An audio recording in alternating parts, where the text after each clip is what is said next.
Initiate docking sequence.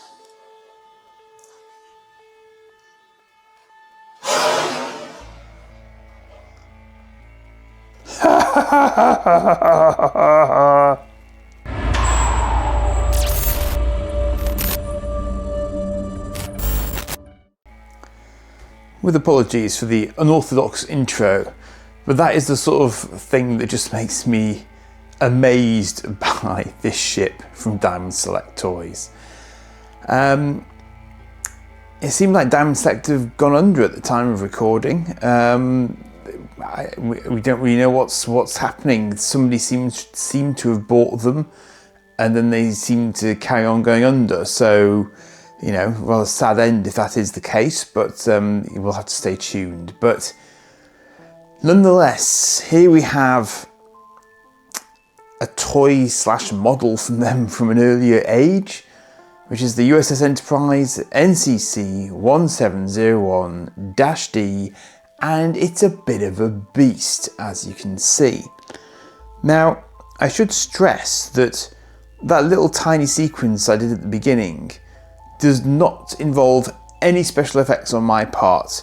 My jaw hit the floor when I realised that they had done this incredibly bold and brave thing, and they'd used incredibly powerful magnets to tie the battle section of the Enterprise together with the saucer section.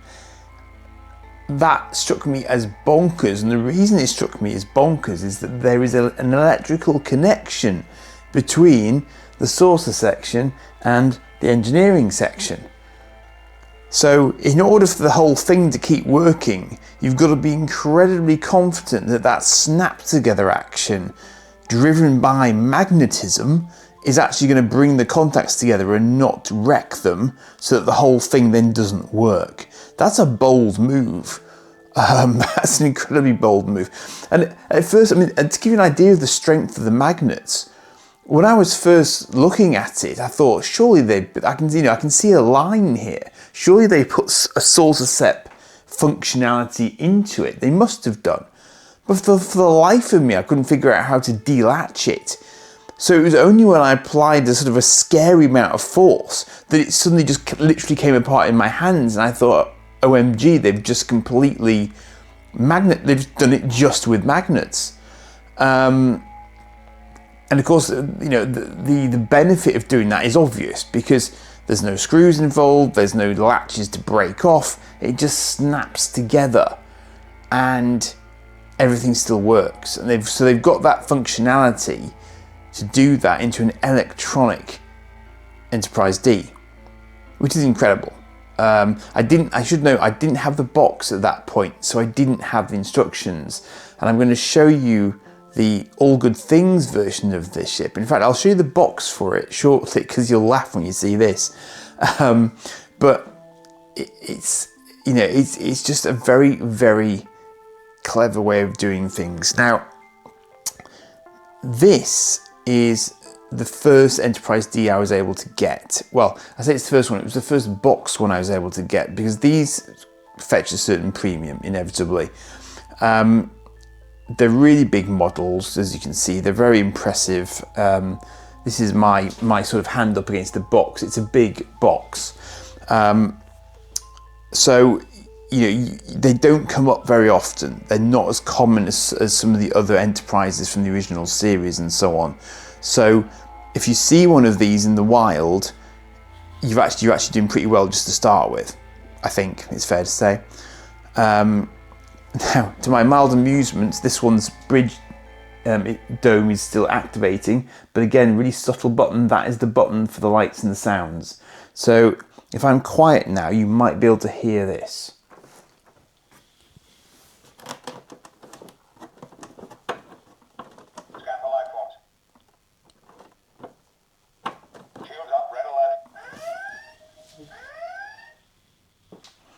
So that one is still working in the box. I've actually had this for a little while, and I just hadn't sort of looked at it closely, because I then got another one from that little trip down to Redditch that I undertook recently. So I've got a a loose one and a boxed one. Now this has categorically been out of its box because there was no way that they shipped it like that with wires across the top of it.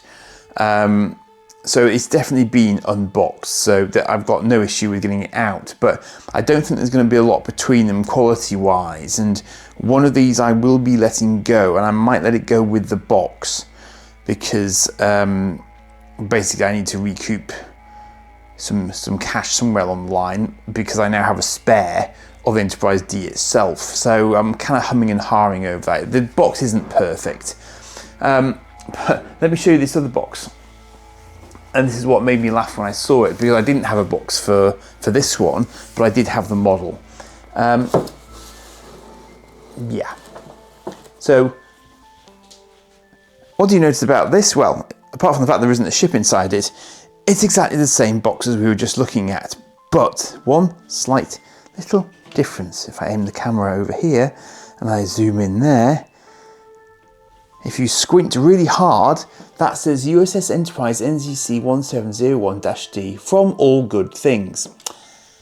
And I believe that's as much of a change as they made to the box when they did the All Good Things release of the Enterprise D, which I will be showing you later in this video, so stay tuned for that. But they literally just reused the original box that they used for the Enterprise D, and they didn't even change the picture, because of course the Enterprise D from All Good Things does not look like the normal Enterprise D.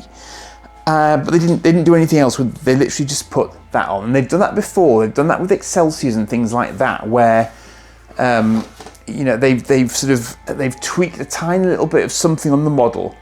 And I can tell you that the back does not include the third nacelle either. So they literally just stuck an extra sticker on the back of the box. That was it.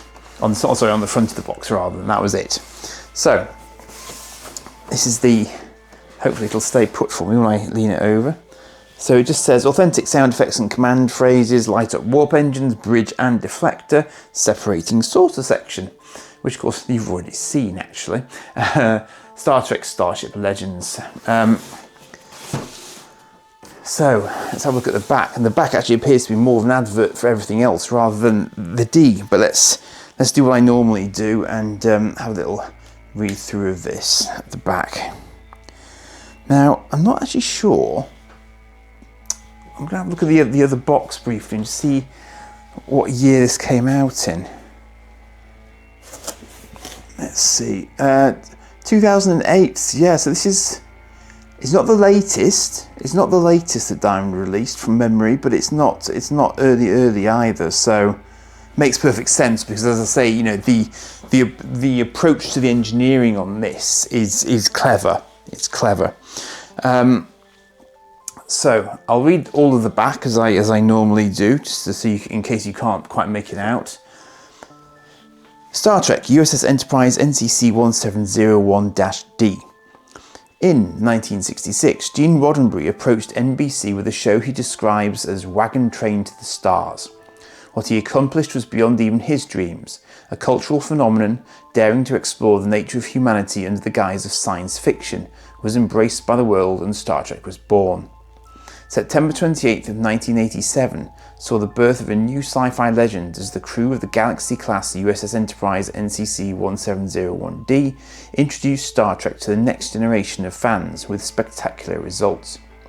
Constructed at the Utopia Planitia Fleet Yards and launched on stardate 40759.5, the fifth starship to bear the Enterprise name was commanded by Captain Jean-Luc Picard. The Galaxy-class vessel supported a ship's complement of over 1,000 people from dozens of different species. 8 times larger than the original USS Enterprise, the Federation flagship featured 42 decks, 12 phaser arrays, 3 photon torpedo launchers, and a top sustainable speed of warp 9.6. I think that's conservative. Oh, sustainable speed, okay.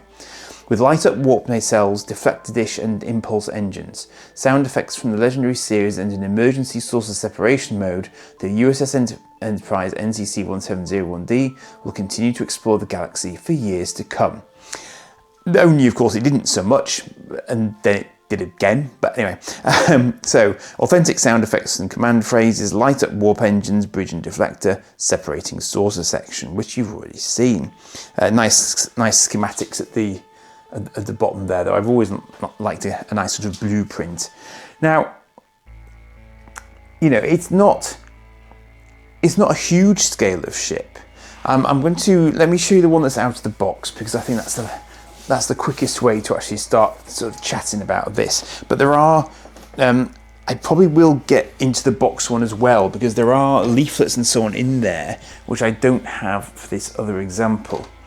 So this is the one that I picked up from Redditch.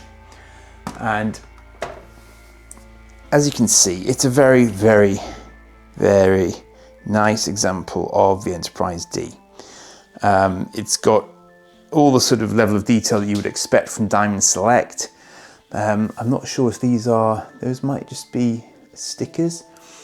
And you know, you can't go wrong with the Diamond Select model. I mean, what can I say? I mean, I call them models. You know, they are toys ostensibly, but I think they're more collectibles. There's no batteries in this one, but again, you see, all you have to do to cycle through the lights and sounds is to press the bridge. So there are no buttons to spoil the line like there are with the Playmates versions. So it's much more subtle. But I will be sorting this one out with batteries and so on in due course as well. But as you can see, you know, it's got a really good sort of deflector dish mounted down there at the bottom. And you know, were I able to, it would be brilliant, I think, for doing sort of, what do you call it? Sort of motion capture. That's the word. Those are the words I'm looking for. There's a channel whose name I'll pop in the description, which is doing some really, really clever homemade motion capture stuff. I mean, he's obviously got an American gentleman I'm assuming who's got a lot of space, because he's got this rig whereby he can sort of send a camera moving on rails past a static ship, and he's using things like AMT models to do motion capture of the ships, and they look spectacular. But you know, a Diamond Select model would do pretty well for that sort of thing, really.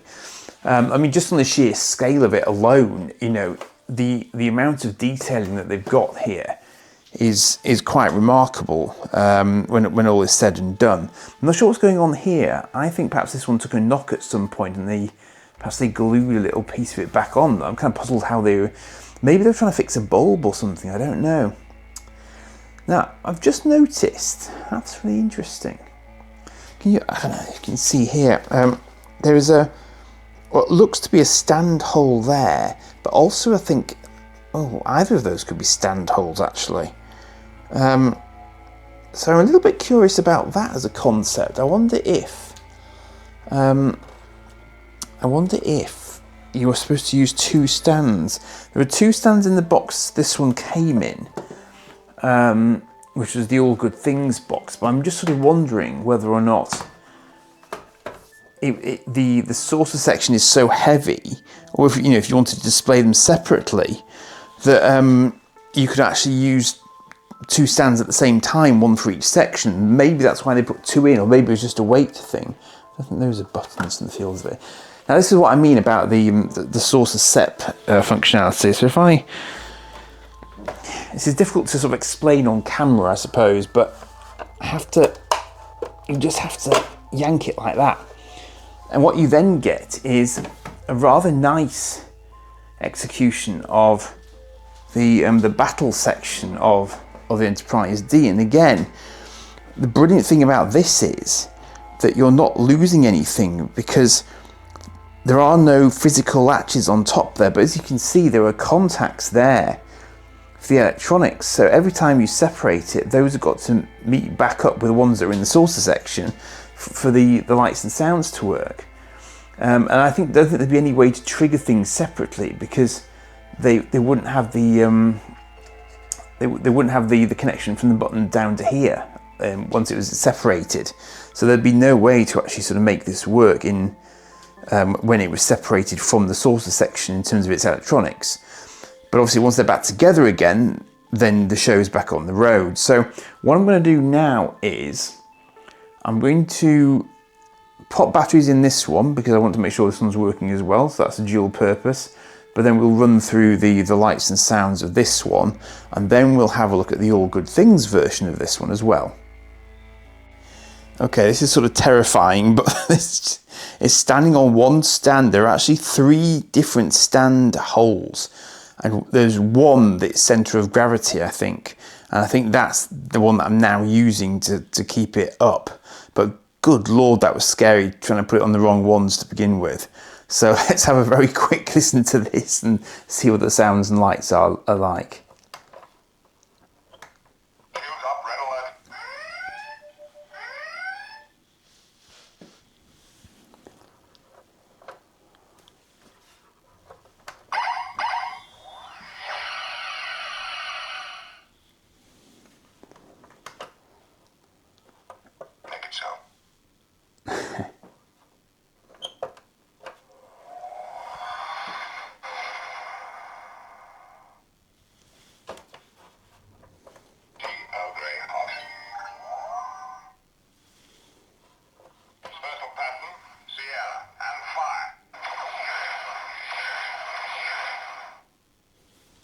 The aft impulse engine's lighting up as well. Transferring command to the battle bridge. Oops.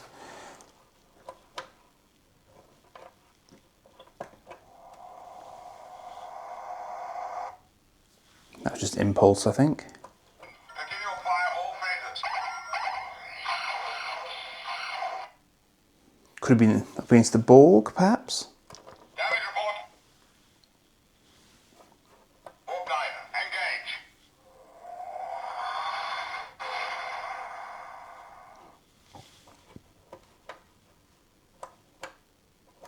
Let's make sure history never forgets the name Enterprise. That's from yesterday's Enterprise, if I were to guess. Open a hailing frequency. This is Captain Jean-Luc Picard. Energize. Scan for life force. Shields up, red alert.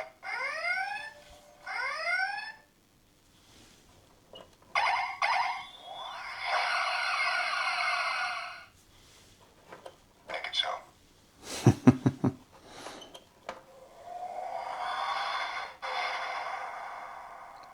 It's hard to know when you cycle through all of them, there's a lot. Special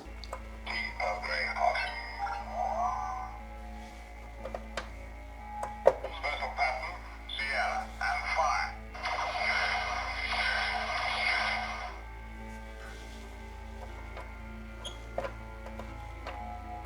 Transferring command to the battle bridge. I think that's about it now. But yeah, that's perhaps one downside to this, given its sheer size, is that trying to trigger the electronics there, I had to be quite careful not to apply too much pressure on the saucer section, because that's not where it's being supported. So had I done that, you know, that could have been pretty precarious for the stand. Now these are the better stands. You know, these are categorically the better of the stand types that you get from Diamond Select, and it would have to be for this, because it's not ridiculously weighty, but there's just a lot of it. Just to sort of support the overall size of it is quite hard, I think. And you couldn't, I don't think you'd really, I mean, you know, I'm hesitant to move it around just using the stand, but as you can see, it's just, I'm not sure I'd be confident to try and put it on too much of an angle on the stand, because I just think it would overpressure it. Yeah, so now I'm guessing here, I don't know, and I might get an answer when I have a look in the box that I got that's fully boxed of the of this one. I wonder if they gave you one stand or two, because I think there are definitely stand holes for both the saucer section and the battle section independently, so you could display them separately, I think. But obviously you'd need two stands for that. So I wonder if, as an exception, this box actually came with two stands. So I'll know that fairly shortly. But the gentleman may have given me a stand for the All Good Things one and a stand for the normal version. in the same box. So, you know, I can't categorically state that at the moment, one way or the other. But I mean, it's lovely. It's lovely to look at. You know, it's absolutely spot on. It's a lovely thing to have in your collection if you can get hold of one, I think. You know, I'm kind of loath to let one go, really, but then I think it would be a shame not to put one back into the wild. So I think what I'll do is I'll just kind of have a quick delve into the box, and then I will move on to the All Good Things one. Well, I would have to admit, I might have been a bit prejudgy about the one in the box, because this is actually still sellotaped and tied into the box. So actually, I'm not sure this has been out of the box. So I don't really want to get it out of the box, oddly enough. But there are in fact, no, that's really interesting, because I was going to say there was only one stand, but there's actually another top piece to a stand there. And there seems to be, yeah, that's definitely, I think that's definitely two, there's definitely another stand there. Is that a full-size stand, or is that something else? Because one thing I was thinking was that if you had a full-size stand on the saucer section and a smaller stand on the battle bridge, then you could then prop them up in the same way. And I think, yeah, it's got a little mini stand. Oh, that's clever. So yes, you get two stands. You get two stands in the box, but they're not both standard stands. One smaller than the other. Very clever. Yeah, so they did think that through. So actually, that, oh, good Lord. So that means the way I was displaying it just now was actually really, really iffy, because I was relying on one single full-size stand to support all of it. But that's still odd, isn't it? Because I'm just trying to think, sort of visualize this in my head now. So if you have two stands, you can display them individually, but the two stands would also provide more support for the joined up version of the model as well, I suppose. But you could just use it. You could use it in either fashion, basically. But I'm just thinking that maybe you can also use just a single stand if you're feeling brave. So the other thing I was going to have a look at was this leaflet here, because obviously this is just floating separately. And this perhaps might answer the stand conundrum once and for all. I love the fact this still works in its packaging as well.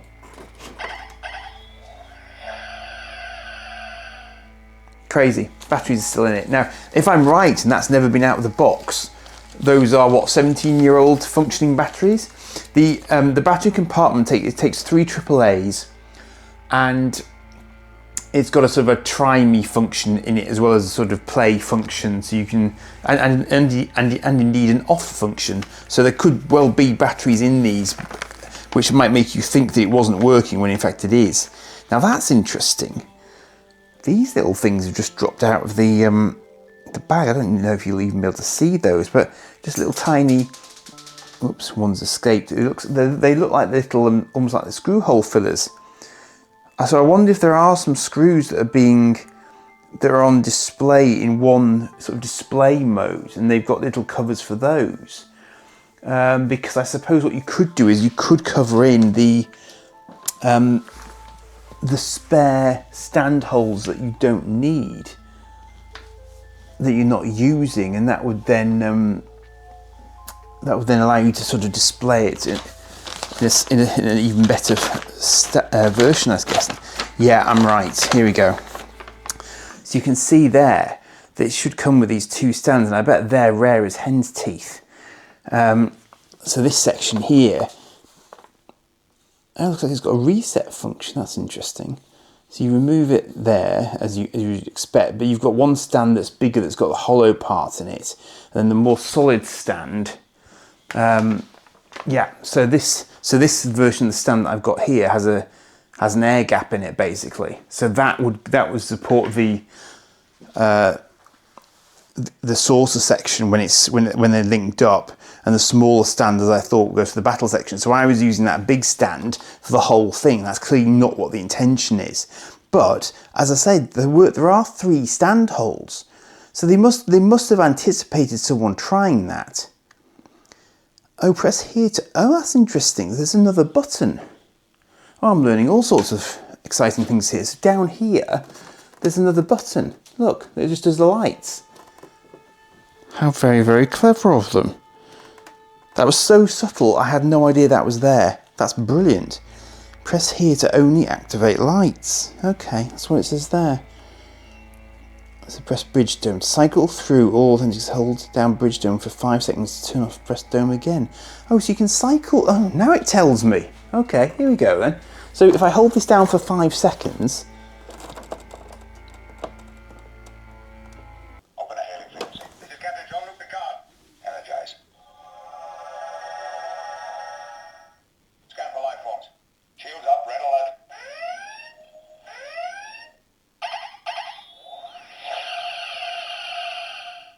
Make it so.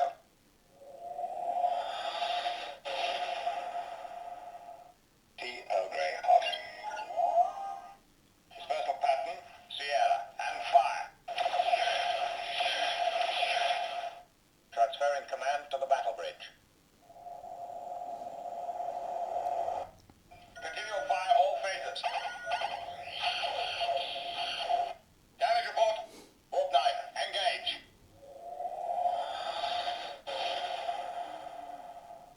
Let's make sure history never forgets the name Enterprise. And so on and so forth. So that's brilliant.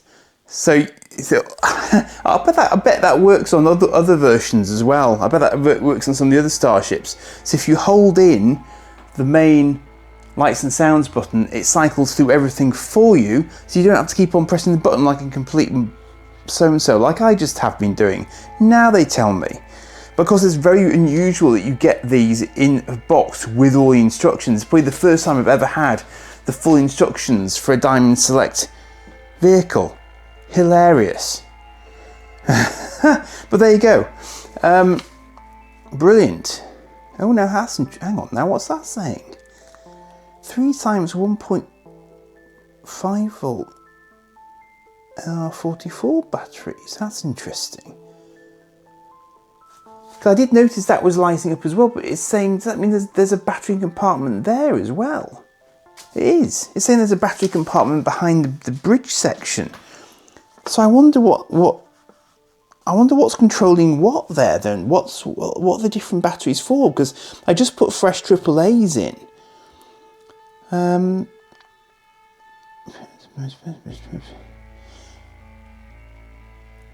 Well, now I'm thoroughly puzzled. Now I'm intrigued, in fact, as to why you need watch batteries as well as the AAAs. So I wonder if the AAAs are powering the lights and the nacelles, and the watch batteries.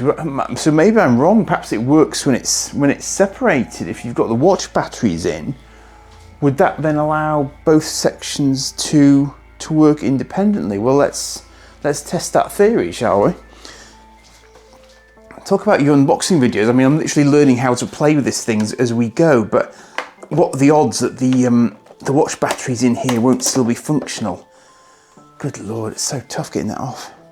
There are 2 little latches on the underside. Incidentally, I was correct about these little, those little pieces. They do just cover up spare stand holes. So I think this is another battery compartment here for the little batteries. Yeah, so I bet those are dead in this version, but I suspect if those were working, they'd act as backup batteries, so you could still do sound effects from the bridge. That would be my guess. And the lights do indeed still light up on the battle bridge when it's separated. Brilliant. And in fact, you can even get them to stay on. I think I just held that down, and they're happily glowing away to themselves. And they haven't switched off. So it's almost like it's completely like a sort of on-off switch. So you could probably just display it like that if you wanted to. Now I don't know if I've just accidentally done that or if that's intentional. But it's literally an on-off switch for the battle bridge section. So I mean, this has got a lot of functionality to it. I mean, I knew that they'd done it in a clever fashion with the magnets and everything else to sort of pull it all together, but there's a lot to this one. It's no wonder it's hard to get hold of, because I think if you had this, you'd never really want to give it up because it's so fully featured. It's crazy. It's just massively, massively impressive. I can't believe they've actually thought to put batteries in both places, and they've gone for little watch batteries because the saucer section's got enough depth to support that. That's brilliant. Really, really impressive stuff, this. It really, really is. So, well, I mean, that was way more information than I was expecting to find out, so I'm glad I had a closer look at the box with you, because that's taught me something now as well. So I guess if you were brave, you could probably find some way to wire it up so you could sort of, you know, constantly have the lights on. That's certainly a possibility. In fact, there are loads of these. I'm just having a closer look, and there are a good sort of half dozen of those little plugs to fill in gaps there still left in the bag. So that's impressive. Okay, let's have a look at the All Good Things one now. Okay, so as you can see, effectively exactly the same, although there are a number of subtle differences, and some not so subtle obviously, between the two, but you can see, you know, scale wise exactly the same ship, but obviously this one being the All Good Things version, same registry, it's just a refit of the D. It's the same registry, it's not a new ship, but you get these little sort of phaser turrets there on the front. You get the third nacelle here, which brings in another phaser strip, and in fact phaser strips on the nacelles full stop, because originally that wasn't a thing on the Enterprise D. They didn't have phaser strips on, but the All Good Things is a bit of a monster version. It's a I think it's referred to as the dreadnoughts, or the Galaxy Class X. Even the engines are different because it's got extra impulse engines bolted on the back here as well. And apparently they've put little extra red lines along here as well, and that's present in both versions. Diamond Set don't really do decals, so if they're there, you know, and they will be on all versions of it.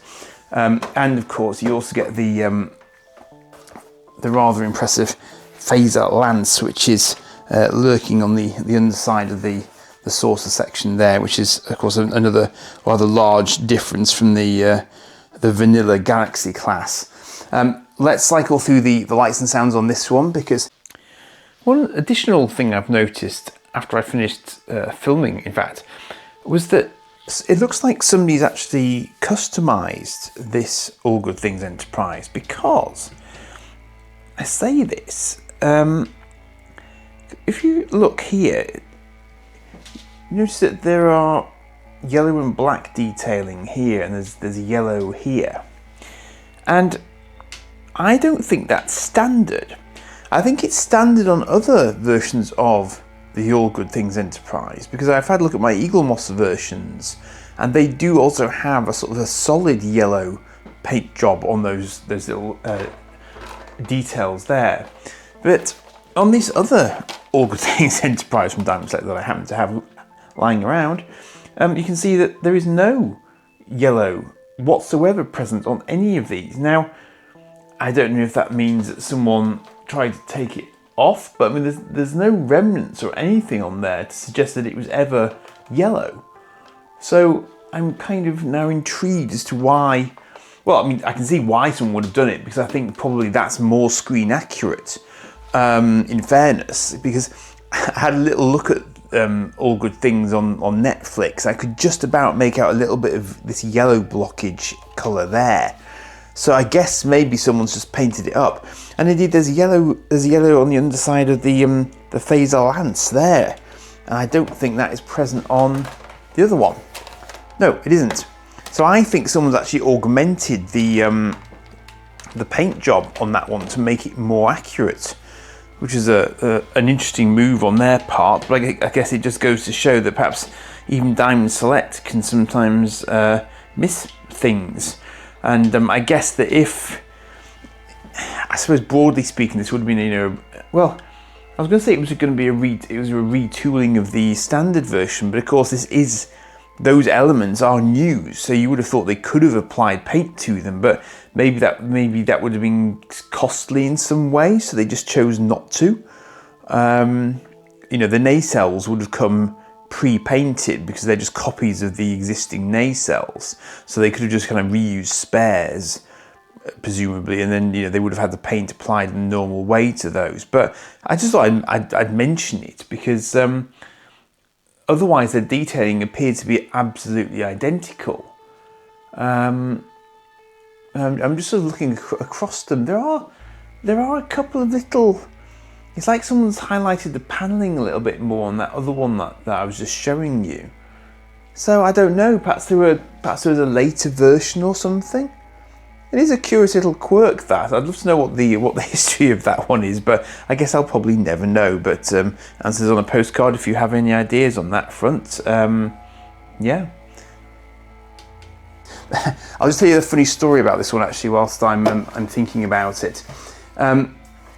The first one of these that I picked up, I got for an absolute song and I couldn't believe it. And the reason was the eBay auction didn't really describe it terribly well with the best one in the world. So it was only when I looked at the pictures, and it was the sort of the first picture was so poorly done I nearly didn't look at it. It was one of those, you know. I just wonder, is that? It can't be, can it? But they didn't call it out as being a Diamond Select Enterprise. They just called it sort of an Enterprise, and they only showed about this much of it. But as soon as I saw those, I thought, oh, there's only about 2 different versions of this in existence I can think of at any sort of scale. So once I went in and had a look, I thought I could be onto a bit of a winner here if I can get it, and I did. And I think to date I've never really paid, ironically, full price for the All Good Things version. And of course I now know that there isn't really a separate box for it either. It's just the normal box with one sticker on it. So, you know, you get the sound effects you get with this because the box isn't going to tell you what you're getting because it's not that specific. So let's have a look at this. I imagine that all the nacelles are going to light up on this one. In fact, let's do what I just learned. So let's try this.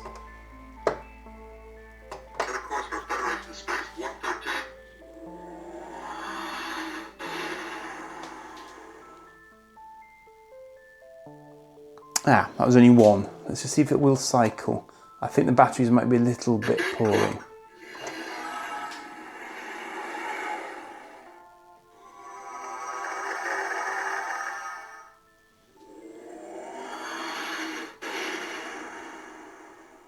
Raise the shield.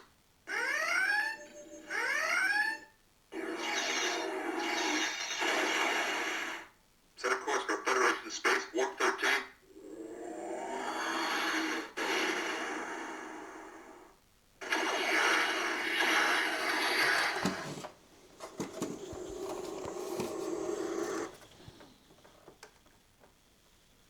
That's pretty cool. And the navigational deflector was lighting up as well. So fully working, which is lovely. Definitely fully working.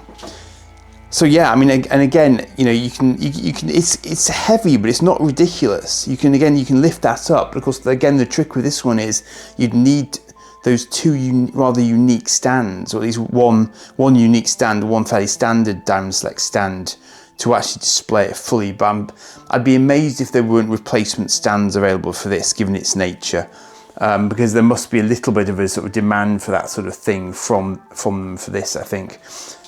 This looks to me like it's another torpedo launcher mounted on the top. I'm not actually sure what that does.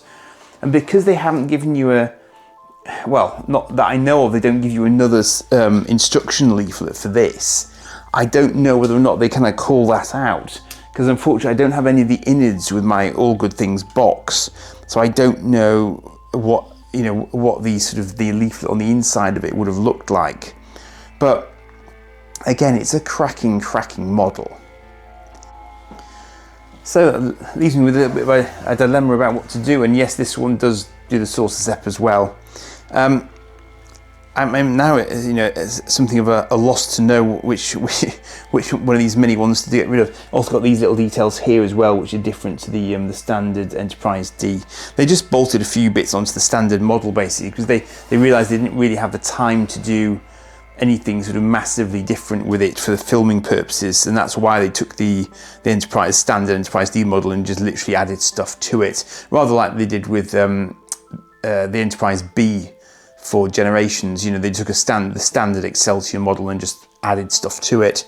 And these impulse engines here are an exact, you know, they might even be the Excelsior B's impulse engines because it looks like a very similar unit. So yeah, I mean, just again, Diamond Select just sort of knocking it out of the park with these, basically. If you're wondering about sort of precise scales, this is 16 inches from the top of that nacelle. That's not a terribly accurate measurement, I know, sorry, but you know, you're in this sort of 16-inch ballpark there, basically. So a foot and a third, I think, a foot and a third. It's just a big ship. It's a big ship, and it's really, really nicely done by Diamond, so you've got to hand it to them again. Electronics are very, very good. All of those, I think those sound effects are from All Good Things as an episode rather than anything else. So it's not, in that sense, I suppose, it's not quite as varied as the original release version of it was with the vanilla D.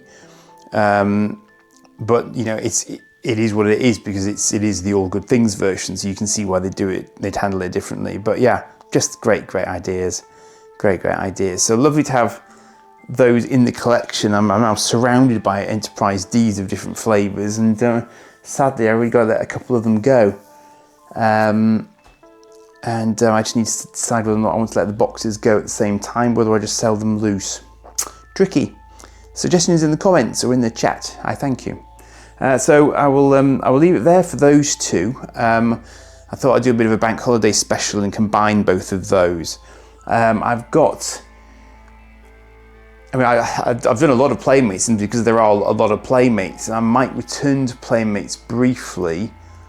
In fact, I definitely will return to them because I think we're going to move into more of the sort of the later next gen movies era soon. Not just yet, but very soon. Because of course we also have the Enterprise E to consider, and there are Enterprise E's from both Diamond Select and Playmates, so they will be along in due course. So that's it for this one. Cheers for now.